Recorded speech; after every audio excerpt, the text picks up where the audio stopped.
Australia থেকেই আসছি ওনার গান শুনতে, জাস্ট বিকজ লাইক অনেক বড় ফ্যান। ক্রাউডটা দেখে ভালো লাগছে, আসলে কনসার্ট তো মানুষ না হলে ভালো লাগে না। এক্সাইটমেন্ট প্লাস প্যারা, তো একটা অদ্ভুত অনুভূতি, বাট এনজয়িং ইট। আসলে লাইনে দাঁড়িয়ে না জ্যামে অপেক্ষা করতেছিলাম অনেকক্ষণ, তো মাত্র আসলাম, দেখি 9 নাম্বার গেটটা খুঁজতেছি।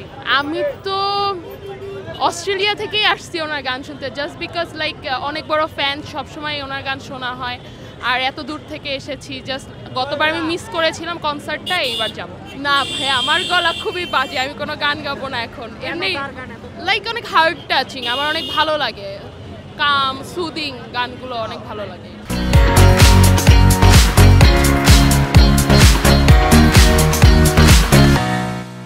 মিসম্যানেজমেন্ট একটু হচ্ছে, কারণ এখানে কোনো লাইন নাই, আমরা অনেকক্ষণ ধরে দাঁড়ায় আছি, প্রায় 1.5 ঘন্টার মতন ধরে দাঁড়ায় আছি, বাট এখানে একটা খুব বড় মিসম্যানেজমেন্ট হচ্ছে। তবে ক্রাউডটা দেখে ভালো লাগছে, আসলে কনসার্ট তো মানুষ না হলে ভালো লাগে না।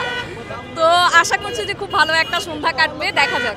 শুধু আতিফ আসলাম না, আমাদের দেশীয় কিন্তু খুব ভালো একজন সঙ্গীত শিল্পী তাহসান আছে এবং আরও অনেকে আছে। আর এটা একটা আনন্দ, এটা একটা সংস্কৃতির বিনিময় মাধ্যম আমরা বলতে পারি আমাদের প্রতিবেশী রাজ্যের সাথে। তো আমি আশা করছি যে খুব ভালো। যদি ঢুকতে পারি তাহলে হয়তো মনে হবে না, কিন্তু যদি ঢুকতে না পারি তাহলে আসলে খুবই আশাভঙ্গ হব। এটা আমার প্রথম কনসার্ট, তো রিয়েলি এক্সাইটেড। আশা করি একটা ভালো টাইম কাটাতে পারবো। আমার প্রথম কনসার্ট, হ্যাঁ, সব মিলিয়ে অনুভূতিটা এক্সাইটিং, কিন্তু ভিড় ঠেলে যেতে হচ্ছে, এই জিনিসটা একটু প্যারাদায়ক, but overall good. Excitement plus প্যারা, তো একটা অদ্ভুত অনুভূতি, বাট এনজয়িং ইট। আপাতত গান যদি ভালো হয় তাহলে এই প্যারাটা মনে হবে না, বাট আশা করছি কনসার্ট ভালো হবে, ভালো একটা টাইম স্পেন্ড করতে পারবো।